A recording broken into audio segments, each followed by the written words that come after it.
नमस्कार दर्शकों, आज बात कर लेते हैं सूर्य देवता के बारे में। Sun in 10th house. तो जैसा कि आप सब जानते हैं कि sun is the most powerful planet on this earth, hottest planet, और आत्मा का कारक है। It represents our soul. हम अपने पिछले जन्म में कैसे कर्म करके आए हैं, ये हमारी कुंडली में सूर्य की स्थिति दर्शाती है। If sun is well placed in our kundli, it means, ये बात तो पक्की है कि हमने पिछले जन्म में अच्छे कर्म किए। और सन सिर्फ गवर्नमेंट या प्रोफेशन को ही नहीं दर्शाता। सन हमारी ज़िंदगी के हर पहलू से जुड़ा है। बात करें बच्चों की, तो if sun is well placed, मान लीजिए एरीज लग्न की कुंडली है और सूर्य देवता त्रिकोण में बैठे, मीन्स 5th राशि में 5वें घर में, तो आपकी प्रोजनी बहुत अच्छी होगी। इसी तरीके से आगे देखते हैं कि जब सूर्य देवता लग्न में होते हैं तो कैसी पर्सनैलिटी देंगे, आपको खूबसूरत बना देंगे। क्योंकि सूर्य तो एक अकेला ही है ना अपने आप में, उसका किसी से कंपैरिजन नहीं है, राजा है। तो आपकी पर्सनैलिटी लाखों में करोड़ों में अलग ही पहचानी जाएगी। एक राजा जैसी आभा, आपके चेहरा मंडल, आपका जो आभा मंडल है वो आपके चेहरे से झलकेगा। आप कितनी ही भीड़ में खड़े हों, अगर आपका सन स्ट्रांग होगा तो लोग आपकी तरफ खींचे चले जाएंगे। एक बार तो ज़रूर नज़र उठा कर देखेंगे। ये है कि आपकी जो पर्सनैलिटी रुआबदार होगी तो लोग आपको ईगोइस्टिक समझ सकते हैं, लेकिन आप ईगोइस्टिक होते नहीं हैं इन जनरल। एक ऐसा व्यक्ति जो पूरी पब्लिक के लिए काम करता है, पूरी दुनिया के लिए काम करता है और अनबायस्ड है, सबको बराबर प्रकाश देता है, तो आप सोचिए ऐसा व्यक्ति ईगोइस्टिक कैसे हो सकता है। तो मेरे हिसाब से ईगो वर्ड कहना ठीक नहीं। हाँ, आप उसे कह सकते हैं सेल्फ रेस्पेक्ट, जिसमें थोड़ी बहुत सेल्फ रेस्पेक्ट होगी उसको लोग ईगोइस्टिक ही कहते हैं, क्योंकि वो कोई भी गलत काम नहीं करता और ऐसे में ईगोइस्टिक कहलाता है। तो चलिए देखते हैं कि जब सूर्य देवता 10वें घर में होते हैं तो क्या रिजल्ट देते हैं। देखिए, 10वें घर में सूर्य देवता को डायरेक्शनल स्ट्रेंथ मिल जाती है और यहाँ पर ये कुंडली के कर्म भाव में है, जो कि अगर हम कालपुरुष कुंडली के हिसाब से देखें तो वहाँ का कर्मा अधिपति लॉर्ड कौन होता है? शनि देवता होते हैं, जो न्याय के देवता हैं। तो यहाँ पर हर व्यक्ति को अपनी प्लैनेटरी पोजीशन के अकॉर्डिंग ही न्याय मिलता है। और जब सूर्य, जो एक व्यक्ति जहाँ पर बली है, सूर्य यहाँ पर इनको डायरेक्शनल स्ट्रेंथ मिल रही है। एक तो राजा, ऊपर से उच्च का राजा, जिसका नेम फेम बढ़ाने के लिए सारा संसार खड़ा है। तो वही होता है सूर्य जब 10वें घर में आ जाता है। सूर्य जब 10वें घर में होंगे तो ऐसे में आपका प्रोफेशन बहुत अच्छा होता है। आप किसी भी कंपनी के हेड हो सकते हो। आप छोटी मोटी पोस्ट पर काम करना पसंद नहीं करोगे।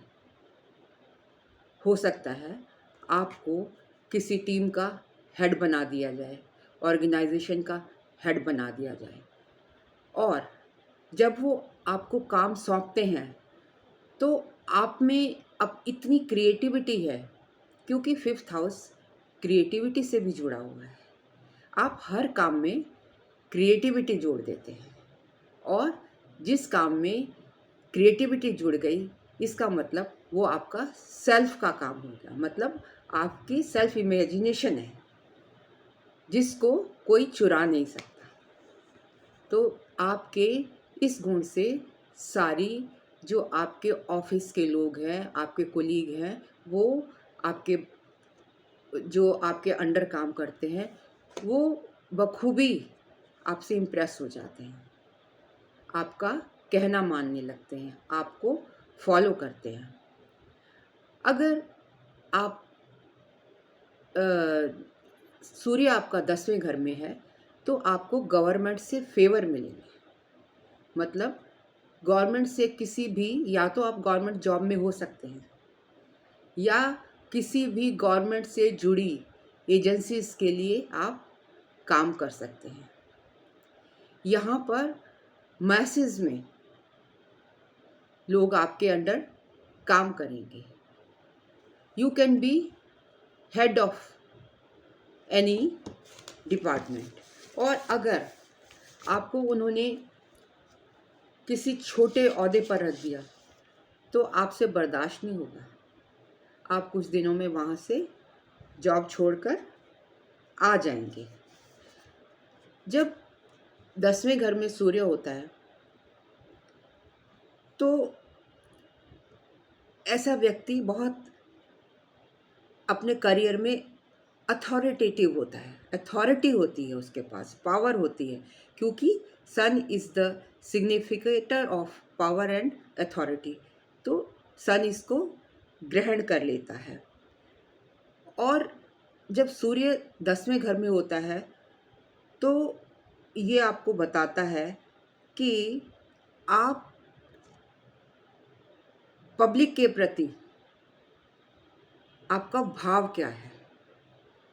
मतलब आप पब्लिक को सर्व करते हैं यहाँ पे, though you are not a servant, but क्योंकि पब्लिक आपसे जुड़ी हुई है।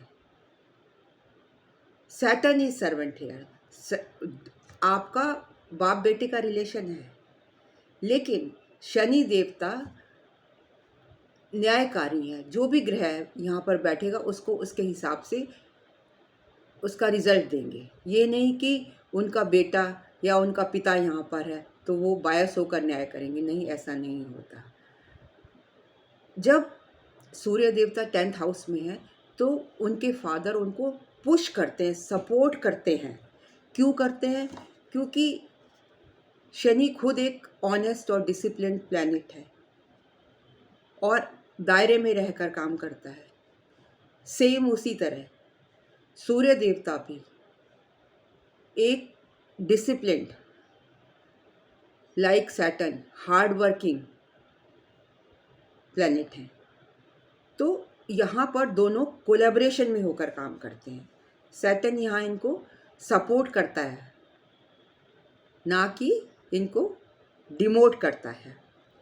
जब जब सूर्य 10वें घर में होंगे तो आपको हर तरह की कंफर्ट्स, पैसा, धन दौलत, assets, reputation, recognitions, name, fame, rewards, awards सभी बड़े आसानी से प्राप्त हो जाते हैं।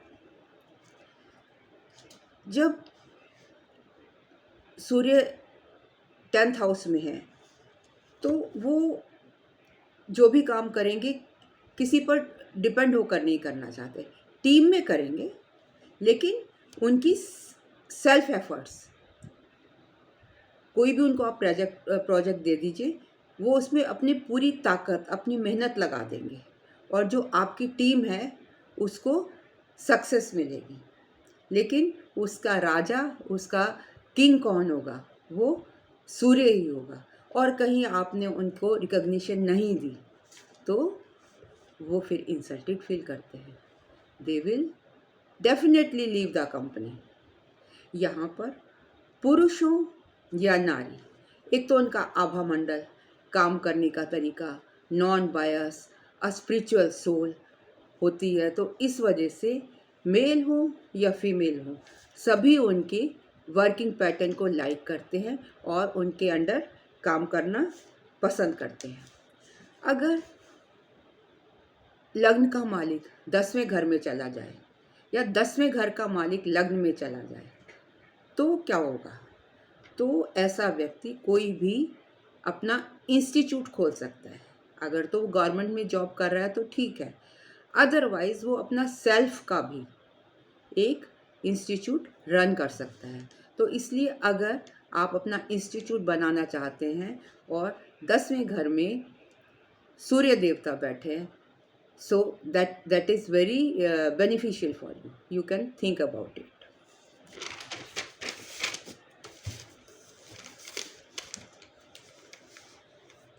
अब अगर सूर्य देवता को सैटर्न या राहु कोई भी एस्पेक्ट नहीं कर रहा हो तो चाहे इनको कितनी भी अपोजिशन आए, ये उससे निकलकर आ ही जाएगी। मतलब इनमें इतनी ताकत होती है कि कितनी भी कोई इनकी टांग खींच ले, ये उस विनर ही होते हैं, ये विक्ट्री ही प्राप्त करते हैं। सपोज़ अगर इनके ऊपर सैटर्न का एस्पेक्ट आ जाए या राहु का एस्पेक्ट, राहु जैसे प्लैनेट का एस्पेक्ट आ जाए, तो in that case they will win the situation in by hook or crook। मतलब किसी भी तरीके से आप इनकी कितनी भी टांग खींच लीजिए, this person will be the winner. 10वें घर का सूर्य आपको एथलीट या सोल्जर बनाने में भी आपको मदद करता है। ऐसे लोग they can be very good politician. क्यों? क्योंकि इनमें लीडरशिप क्वालिटी होती है। They are hard working, they are disciplined, और स्पीच तो इनकी इतनी ताकतवर होती है कि पूरी पब्लिक इनके पीछे हो जाती है। तो this placement is very good for politicians.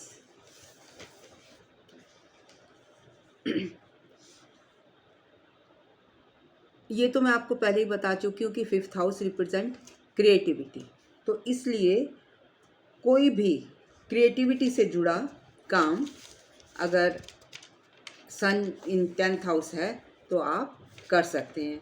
जैसे कि सिनेमा, ड्रामा और एनी आर्टिस्टिक वर्क, आप ऐसे लोगों को इस फील्ड में भी पाएंगे। यही नहीं कि सन आपको गवर्नमेंट जॉब देगा या आपको अच्छा प्रोफेशन देगा, उसका मैनीफोल्ड है। जहाँ पर भी क्रिएटिविटी, किसी भी फील्ड में क्रिएटिविटी जुड़ी होगी तो आपको सन वहाँ भी लाभ देगा। सन यहाँ जब बैठा होता है तो आपके फादर आपको अपलिफ्ट करने में बहुत मदद करते हैं और आपके फादर से बहुत अच्छे रिलेशंस होते हैं। 10th हाउस में जब भी सूर्य देवता बैठेंगे तो you will have very good relation to your father. 5th का लॉर्ड बैठ जाए तो भी आपकी प्रोजनी के लिए बहुत अच्छा हो जाएगा। 9th लॉर्ड बैठ जाए तो राजयोग बन जाएगा, धर्म कर्म अधिपति योग बन जाएगा, वो भी आपके लिए शुभ है। क्योंकि यहाँ पर बैठे सूर्य की रेडियंस इतनी होती है, पावर इतनी होती है कि वो कभी भी मार नहीं खाएगा। बेसिकली डायरेक्शनल स्ट्रेंथ भी है, पब्लिक है उनको फॉलो कर रही है, पॉलिटिशियंस हैं उनको फॉलो कर रहे हैं, वो खुद भी पॉलिटिशियन हो सकते हैं, लीडरशिप की क्वालिटी है उनके अंदर, पावर है, गुड सोल है, किसी के प्रति बायस नहीं है।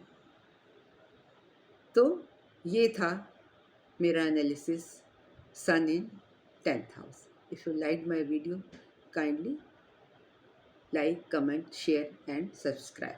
And in case of any consultation, you can ask me on my email address snehkapoor1812@gmail.com. Thank you very much.